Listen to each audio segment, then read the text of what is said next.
So I wanted to add something.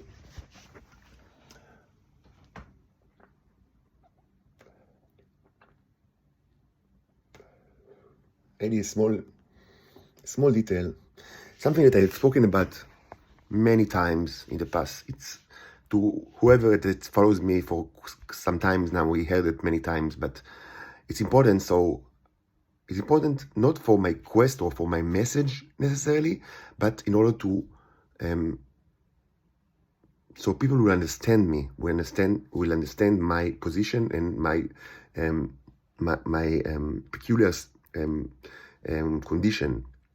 It's also something that is important for me. I mean, not not just is a big thing to warn the people of the earth from the calamities that are coming to them because of the genocide that they are partaking in, especially the Israelis and their accomplices, and not only, which is, it's big only because it's a big one, but to tell you that I must be rescued using force from the Israeli prison, me and my daughters, but also it's, of course, and there is all this thing, there is the newly founded science issue, but before that I also spoke a lot about theoretical issues. It might not, probably for most people, for the great majority of people, it wasn't, that uplifting and amazing as the things that I do now. But as you understand, I view the practical experiments that I now hold before you as a direct continuance of theoretical things that I spoke about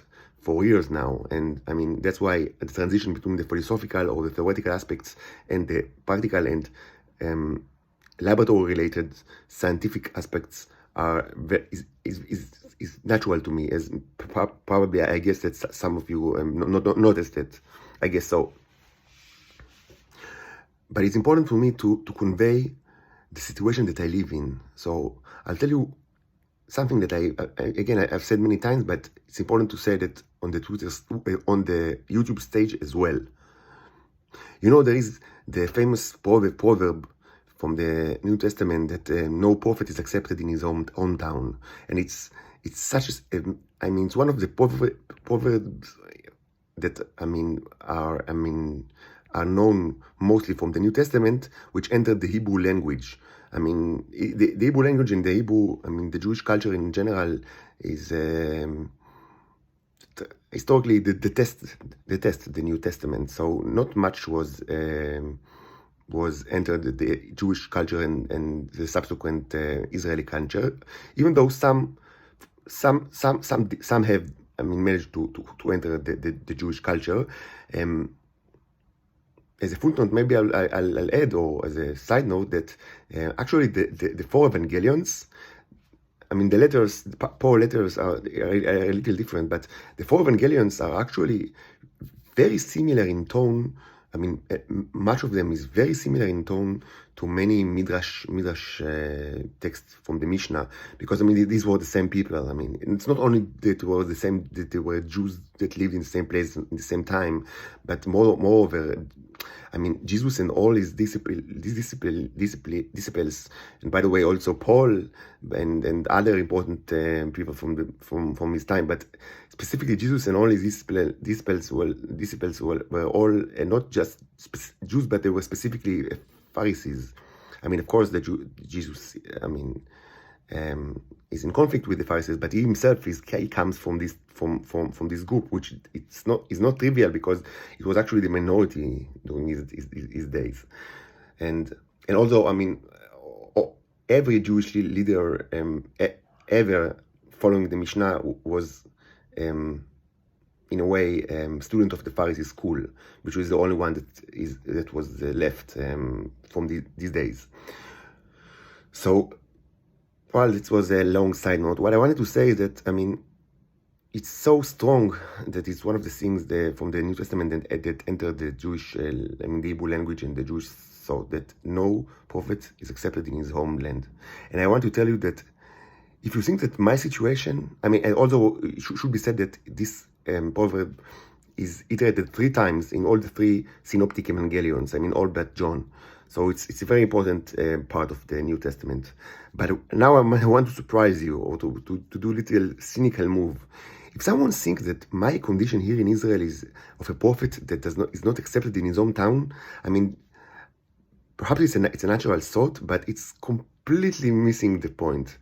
Because my condition is, I mean, so far from it. I mean, you will not believe the difference of my treatment here in Israel between the people that I grew up with and that I belong to their culture. You would not believe how you treat me in comparison to how I get messages that do not help me at all, because it's only messages, but messages from abroad. I mean, and it's true up to this day, but it was always like that. The length between the way that they treat me here and how they think about me abroad is amazing. It's so amazing that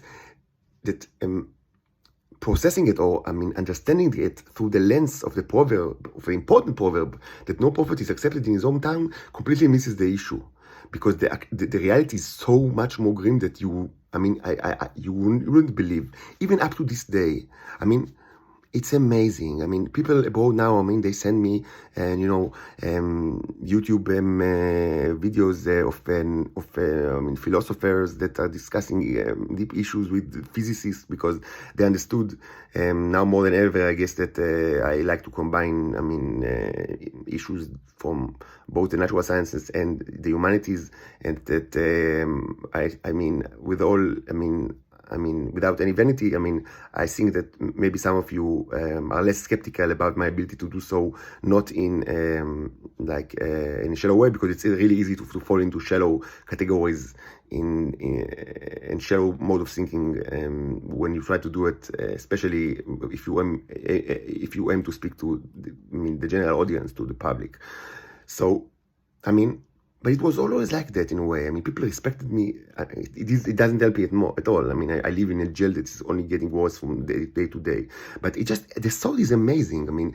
You understand that people in the United States, in England, in Germany, they treat me as kind of like a professor that comes from another culture, like an ambassador, which is also a scholar and perhaps even a philosopher.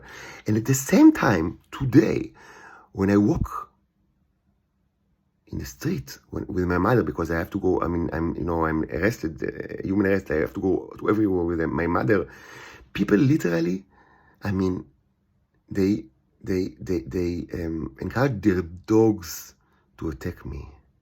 And I'm not kidding. And it's not something new. It's for quite a while it's like that. If I walk on the beach, when I walked a lot on the beach, or in the long beach of Israel, or on the streets, people just, people of the Shabak, they have dogs and they are trained to, they have a very specific method. So you understand it, very quickly. It's like the dog, from his own wish, from his own will, is starting to bark at you and even to run at you and even to actually attack you. It's also helping me, like actual attack. And the owner is like, oh my God, no, don't do it. So he stops the dogs sometimes in the last moment and sometimes not at all.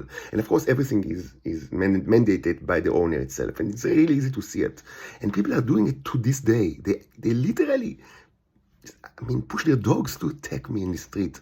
And people are shouting commands at me like I'm a robot, or a retarded person that can only understand things if they shout it at you again and again and again.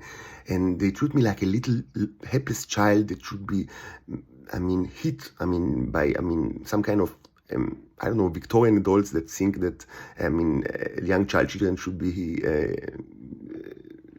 physically abused in order for them to, to learn stuff.